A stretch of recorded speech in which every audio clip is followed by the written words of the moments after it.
Oh my god, where's my spinning wheel?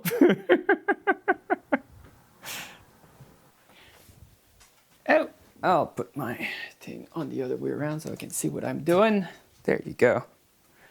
Am I in frame? I'm in frame! Woo!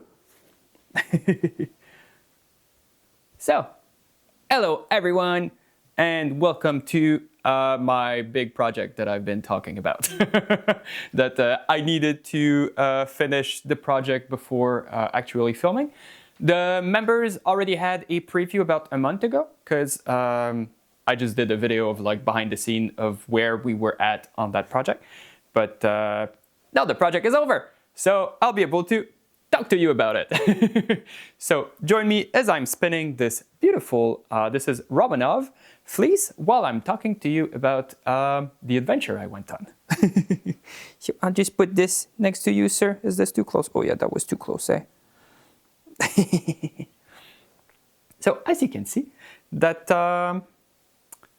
I was, oops, please don't put your paw there. I don't want to step on it.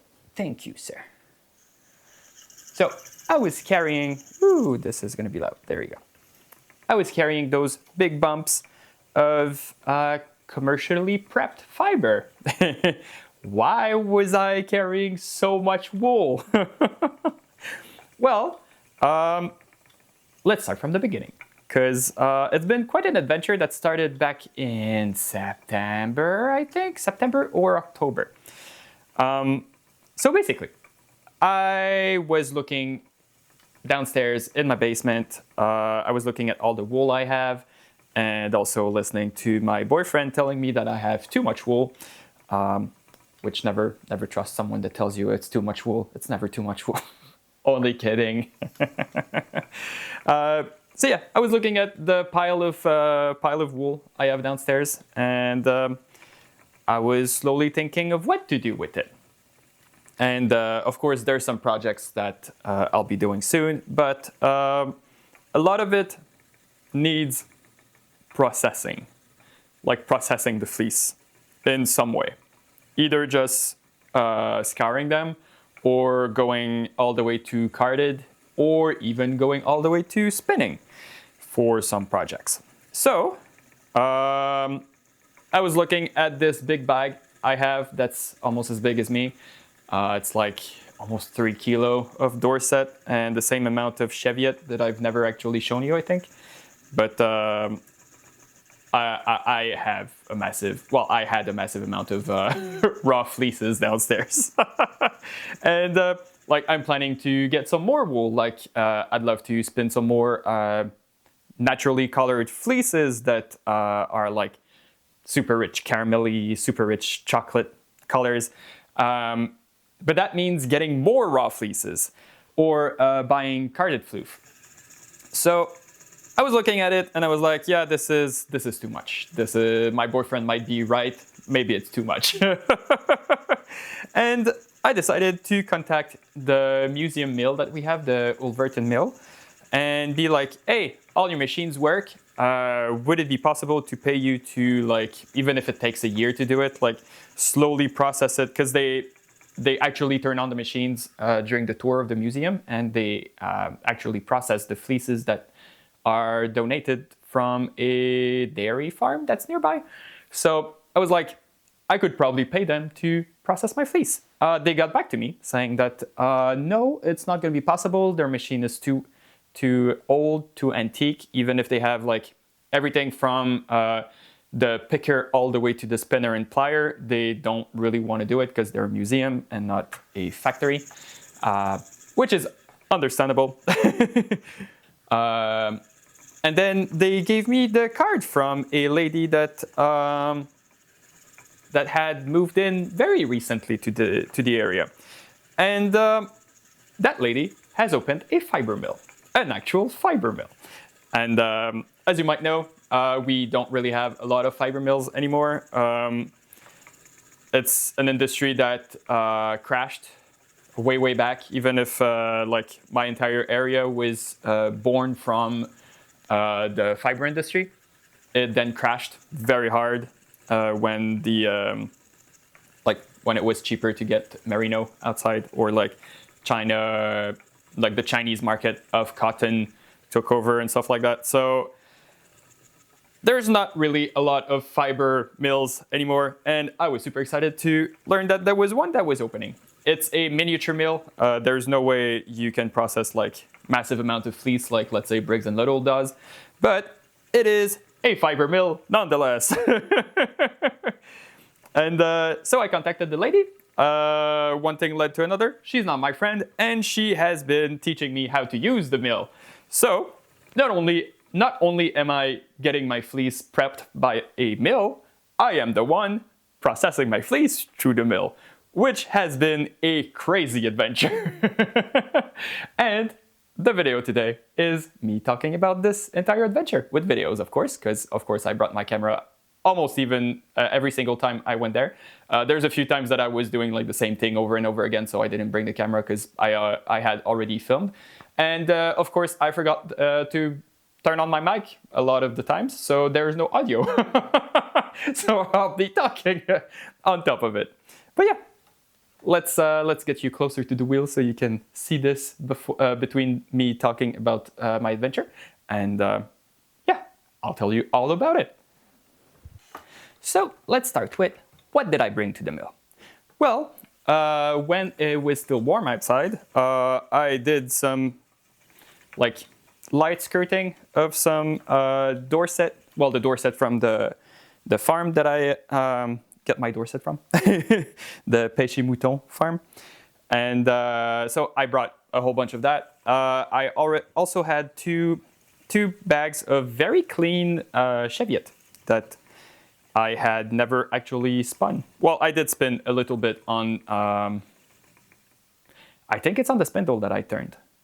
That was Cheviot, I think. Yeah, I think that was the Cheviot. I did spin some on camera, but that's the only Cheviot that I've spun on that. Since it's a coarser wool, I was like, oh, let's make socks out of it. But I had like 2.5 kilo of it, or 2.7 kilos. So I was not seeing the end of that bag. I was like, oh my God, I'm going to spin Cheviot for the rest of my life. So I brought it with the intention of actually spinning the entire thing at the mill. The Dorset, I only wanted carded because I do basically all my projects out of Dorset. So I wanted some carded roving to like dye the roving, or just spin white, or do whatever my imagination takes me to. And then I had this, it was a box, not a bag, of Romanov, the one that I'm spinning right now. And that fiber was very dark, like charcoal gray. And it was filled with guard hair. So much so that the small amount that I tried to spin turned into like scouring pad type yarn. I could have made a bunch of like Brillo pads or whatever out of it, or like even a loofah for the shower or something like that, but I was not feeling it. It was slightly felted, and yeah, I was not very excited about this one. So I brought it over and I was like, oh, maybe Liz, the owner, will know what to do with it. We skirted it and we thought about turning it into like a felted rug or something like that. And so we decided like, oh, let's scour it, see, put it through the tumbler, because the tumbler will like make the guard hair fall, and then see what we have. And basically, after the after the scouring and the tumbler, we lost, was it like 300 grams of guard hair? And it was looking very nice. Like you could lightly pull the felted bits apart. So at that point, I was like, let's put it through the picker, see what happens, and see if we can like demat it. If we can't, we'll just felt it as a rug. Also, it's going to be easier to make it even if it's like less felted. So that's what we did. We passed the Romanov through the picker. Then after the picker, there was almost no more felted bit. And a lot of guard hair fell to the floor of the picker room. That room, is like a giant closet, and you pick up the fluff with the broom, which it feels like you're shoveling snow, but it's all like loose floof in there. It was crazy. The Romanov didn't have a lot, but like when I did the Dorset and the Cheviot, I had like floof all the way up to my waist. That was crazy. So yeah, we passed it through the picker, and then we were like, oh, this is slowly turning into something that's interesting. So Liz said that we should put it through the fiber separator, which is like a more intense picker that also picks out a lot of like VM and guard hair and stuff like that. So we passed it through that, and at the end of the fiber separator, like maybe 95% of the guard hair was gone, and it passed from like this like very, very rough wool to a super fluffy, super soft, like puppy hair type wool. So I was like, this is not turning into a rug. This is going to be a sweater. So this is why I'm spinning it right now. I have this beautiful silver gray bump of wool. Each bump are like about 2 or 3 pounds, so it should be enough for a sweater. We'll see at the end. But yeah. So from the fiber separator, it then went into the carder, and the carder we set it to because you can set it to make like a huge bat that rolls around itself. So like if you want to make mattresses, or if you want to do like super cozy comforter. This is like the setting you would set it on. So you can also do roving that goes directly to a bag or a can, or you can make a bump. So like it rolls on a little thingy that just like winds it up on itself. And this is the setting we've put it on because it's easier to transport than like a bag of loose roving. So we put it through the bump, and like with the light that was around it, you could see that like there's a very slight sheen on it, so it's gonna be so pretty on a sweater. Oh my god. And yeah, so after that I was like, well, maybe we could spin it, or I could hand spin it. And since I have so little of it, I decided, because Liz is very new to the whole like fiber mill spinning as well, so I was not totally comfortable to spin that small amount of wool without knowing if I would have like waste yarn or anything like that, and I have like barely enough maybe for a sweater, so I really want to spin it to get that sweater. So that's why I decided this is staying as roving, and I'm gonna hand spin it like I'm doing right now. And this wants to spin like a fingering weight yarn, so it's gonna be a very beautiful sweater. That's gonna take forever to knit. And yes, there is still a lot of guard hair in this. Like if I didn't see what it looked like before, I would say this is too much guard hair for a fleece. But since it passed from a dark charcoal to a very light silver gray, you can imagine the amount of guard hair that fell out. And we calculated it's like almost a kilo. I think it's like 850 something grams that fell out as guard hair. It filled her compost bin. So yeah, this like the amount that's left in it, I just pick out by hand. I did make a little sample, and I was just like picking out bits of it as I was watching TV. So what I'm thinking is I'll knit the sweater. If it's too itchy around my neck, I'll just spend like an hour or two picking out guard hair from the neckline. Should be enough. So yeah, that's the story of the Romanov. And then I did say that I brought massive amount of Dorset and Cheviot over there. So the Dorset went through a very similar story. I went through the picker, but then it was already so fluffy, and I had like I mentioned before, I had some the closet, the picker closet was filled all the way up to my waist. So we looked at it. It was all already open. There is some guard hair in it, but not too bad. It's less than that bump. So we decided to skip the fiber separator. It was already fluffy enough to go through the carder. And then that went through the carder. And since it was coming out as roving for hand spinning, we set it to like the basic carder setting, because there's mat on every machine, starting at the carder.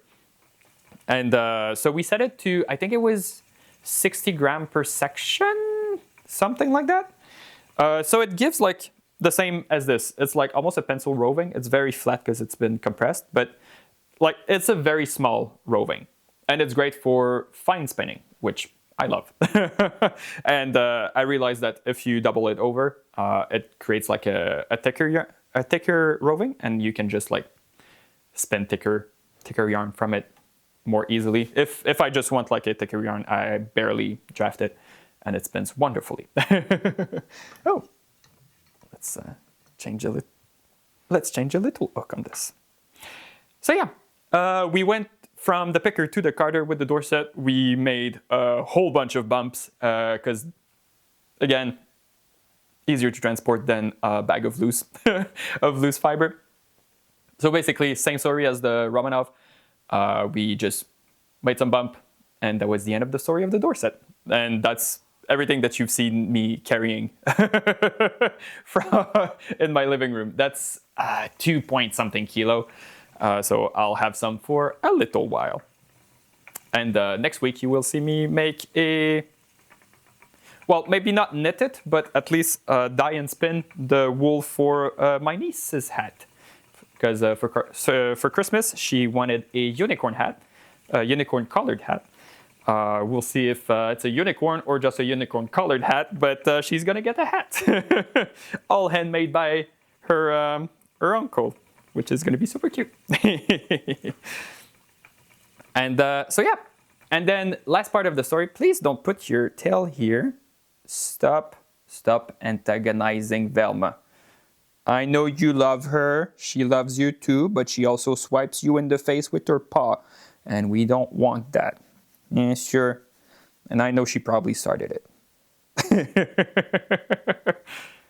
What did she play? Oh, I see. Velma. No. She found a stitch marker. No, Tom. So, as I was saying, the last one that's left is the last one that's left. That's that's a bit. How do you call that when you're saying twice the same thing, like going upstairs? Well, going upstairs in French. In French, we say monter en haut, which is going upstairs, but like twice. So yeah, Cheviot. I had 2.7 something kilo of Cheviot, and I don't remember exactly how much I had, but it was more than 2 kilos. It was 2 big bags of it. So that one I wanted spinning. I wanted it spun as a 2-ply sock yarn. And so that meant some mats. We started by scouring and then picker, of course, and then we had to calculate stuff. So you want to make sure that you have even number of roving going to the machines after the carder, because you will then double them over. Like you go through the carder and then you go into like it's called a pin drafter. It's a machine that will take like 2 rovings and merge them into 1 roving to make it like more equal. And to go through that, you want 2 same amount of length, because you don't want to like merge 2 rovings together, because you'll have a thick spot on it. And the entire mats after the carder, well, starting at the carder, is to make sure that all your rovings are the same length, because you cannot merge them together very easily without having problems. You want them even. So like an even thickness throughout. And you want them to be doubled up. So let's say you don't want 5 cans, because you'll have a can that you will not be able to spin. You always want like 2, 4, 6, 8, like multiples of 2, basically, if you do 2-ply. If you do 3 plies, it's going to be multiples of 3, because you will then put 3 rovings into the spinner, into the plier, I mean. So, starting at the carder, we calculated the amount of wool we had, divided by sections, and to then divide it down to 100-gram sections, because 100 meters section in a can, because that's what a spindle, like on the dummy, on the spinning machine. If you do fingering, that's the amount that the spindle, the bobbin can take. So, a lot of maths later, we started putting the Cheviot through the carder. Words are starting to be hard. We started putting the Cheviot through the carder into cans this time, because you do not want any tension on anything passing through the pin drafter, because like it's basically just pulling on itself. So if there's tension, it's just going to rip apart, and you don't want that. So yeah, after the carder, it went into the pin drafter, and that's when the fun started. And one thing you don't see very often with, well, don't see as badly with hand processed floof is static. And not just because the hair will like stick out and like cause you little shocks, but because the wool will not go into the can if they're static. It will stick to the side, it will get tangled in the machine, it will not want to come off from the carding cloth. Basically, it hates you. So that's when you start playing with lubricants and the humidity of the room. So a whole new world opened up to me. The lubricant is called Synthol. From what we understood, it's probably some kind of, like, it's not an oil because it dries. So it's probably like a synthetic version of glycol. Something like that. So yeah, it dries up, which brings the second fun bit of a mill. You need to make sure that everything stays lubricated and doesn't dry up. So let's say if you only do it only on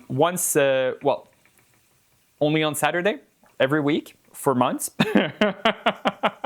it dries up. So we then found ways of re-lubricating stuff, because usually you do it on the carder or like after the picker, and then you quickly do the entire sequence of machine.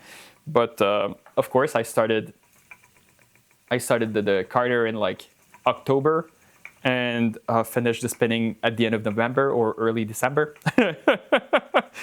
So it dried up a few times. We had to spray Synthol every now and then directly on the roving. It did help, but at the end on the plier, like you could see, it was not behaving. It was not happy, and we learned basically. So yeah, pin drafter. What it does is it will merge two rovings together to make it more even, because the machine afterwards is well, no, I'll finish on the pin drafter. It makes it even, so it's easier to go through the different machine. But that's also where you will decide, do you want a woolen or worsted prep? Because by merging it, it will also align the fibers a little more. Straight out of the carder, it's a pure woolen prep.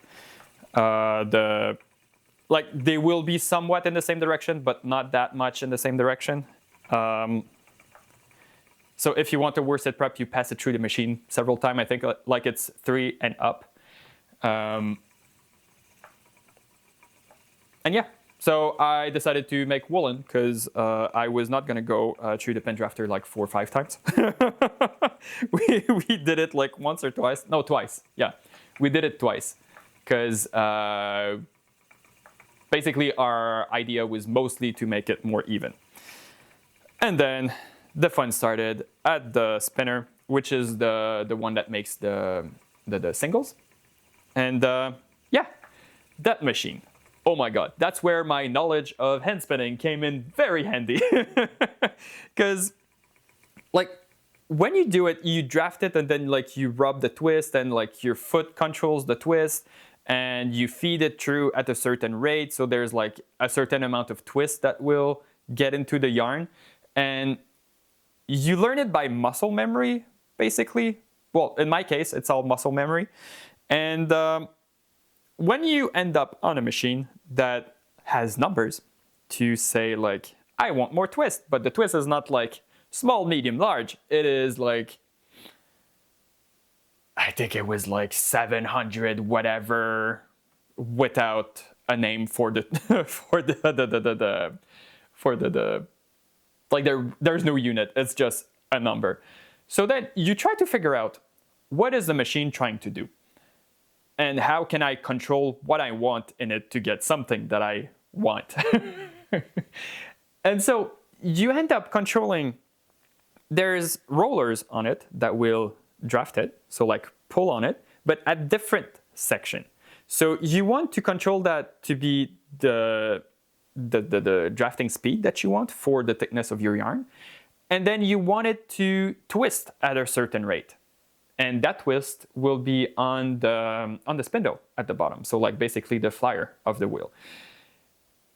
And there's also a tensioning thing. So you want it to make sure that it feeds through at a certain rate and spins at a certain speed and draft at a certain speed. And all of that together will create the just like this section and then get onto the bobbin. So it was very interesting. It was not happy most of the time. Every single time I tried to film it, there was either breakage in the yarn, or because again, when I was talking about the evenness of the roving, that's where it becomes very, very sensitive. Basically, if you have a thick spot, it's going to make a lump because it feeds at the same rate. No matter what, it's going to draft at the same rate, no matter what. So let's say you have like this very thin pencil roving versus like twice over. It's going to, like, this is going to create a huge lump, and this is going to be super thin. And then if it's like pulled on it and it's even thinner, it might break because maybe you have like 1 or 2 fiber left on it, and there's tension on it and a certain twist. So basically you're automating what your hand and feet are doing at the same time, and you don't have any eyes or intelligence controlling the speed as you go. So it was very interesting. I have a video, like every single time I was trying to film, something went wrong, and I have like one single video that I'll put right now where I'm just filming, everything is going well, and at the very end, it snaps again. And you can hear both me and Liz in the background going like, oh no!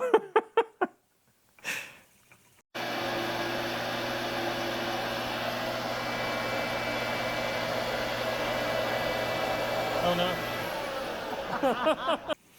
So yeah, we had a lot of fun going through the spinning process.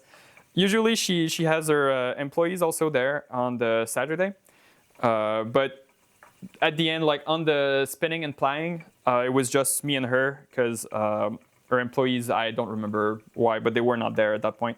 So it was just like a fun day of her trying to make her huge jacquard loom work.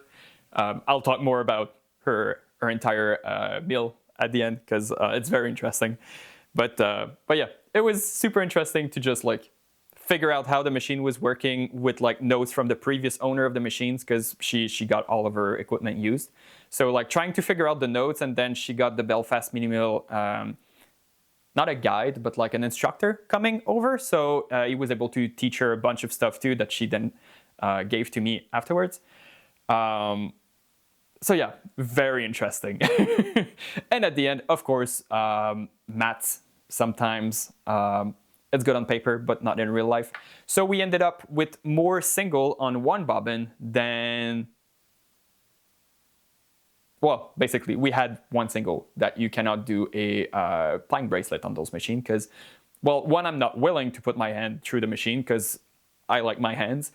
And two, it could have been, I could have like wound it up on a second bobbin probably or something like that, but the tension probably would not have been right and the machine would not have been happy. So she kindly gave me her border Leicester. She called it BL, so it's probably border Leicester. Some border Leicester that she did some spin experiments with. So it's super lumpy, but it's beautiful, beautiful dark brown with the white. I'll go get it. You'll see. All right. So basically, this is the yarn that it gave me. So it's somewhat even. You can see it has a rustic feel to it. Let's call it that. It's my first time spinning on the machine. It's some of her first time spinning on her machines as well. So like it's not fully even, but towards the end it was a lot better. You have like those sections that are like normal, but you also have the lumps that pass through. You can see it a bit better on this one.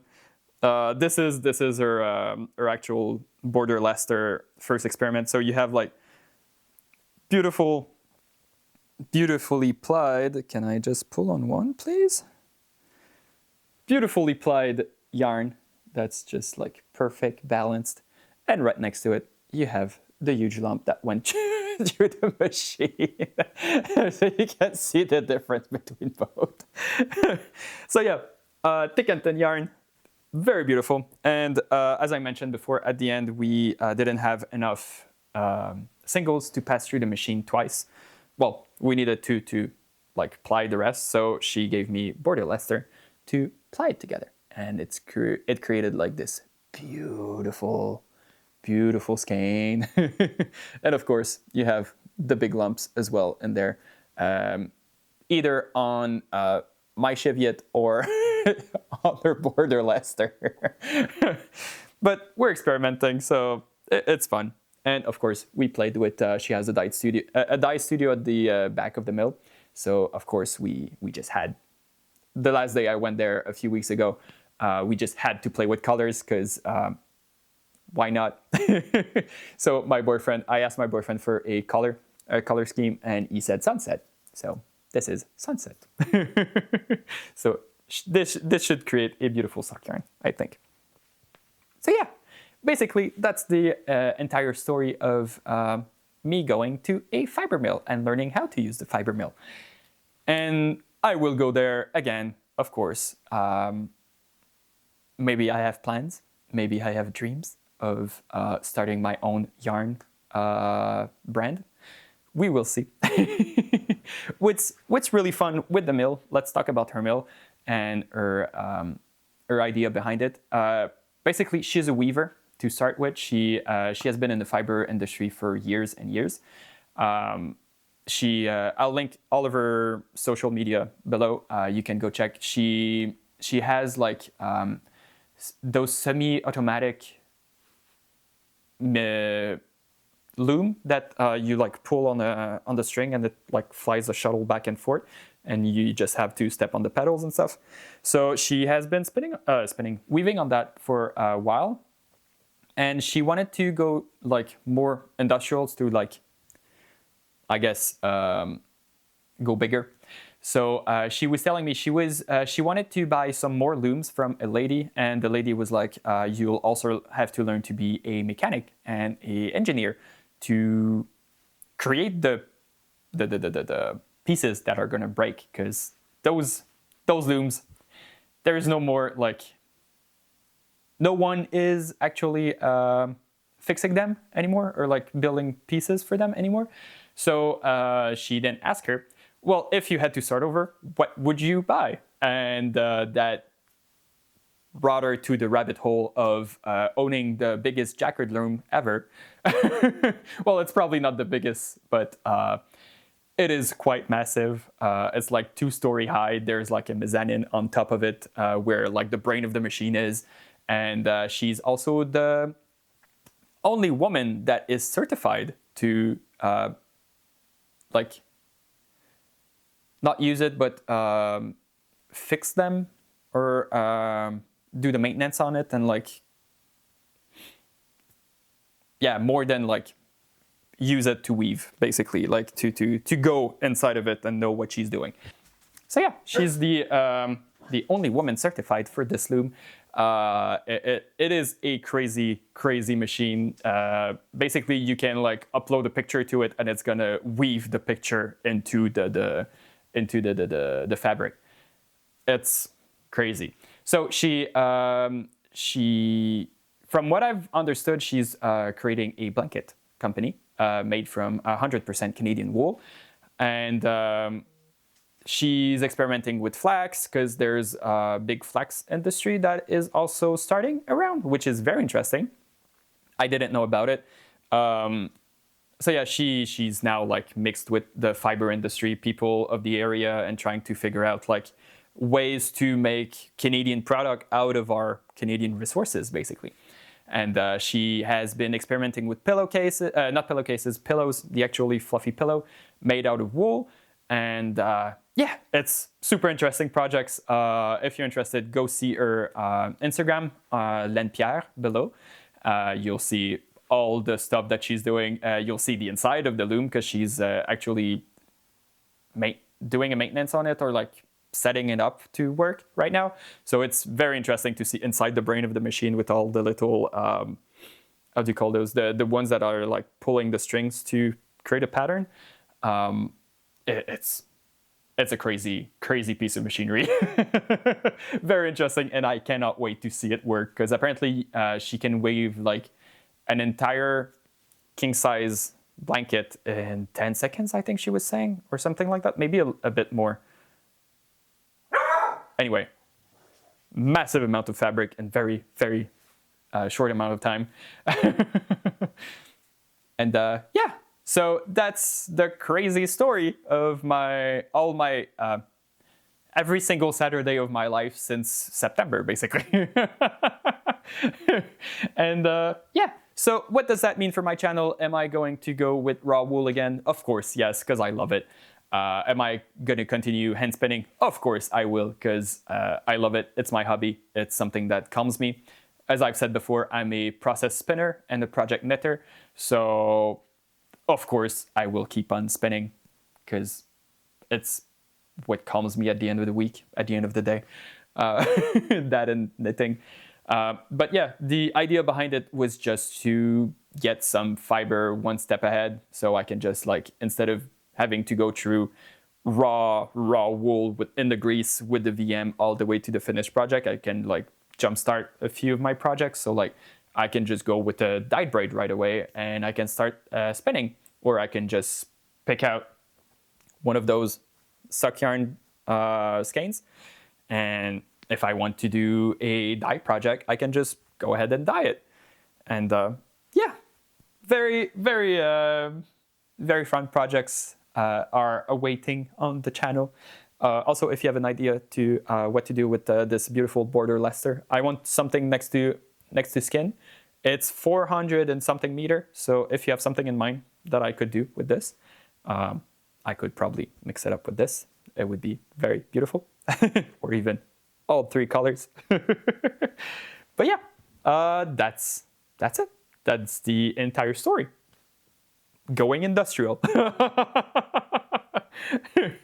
But yeah, it's crazy the amount of wool that I've been spinning at the mill compared to like what I was able to process for Tour de Fleece. Tour de Fleece, I have like a kilometer of wool, and one of those takes about 20 minutes when it goes well on the spinning machine. So do not think about it. Do not think about it. That's probably why the world went industrial in the first place. But yeah, so now I can access a mill, basically. I can experiment with stuff. I can have fun in the mill. Live my Victorian...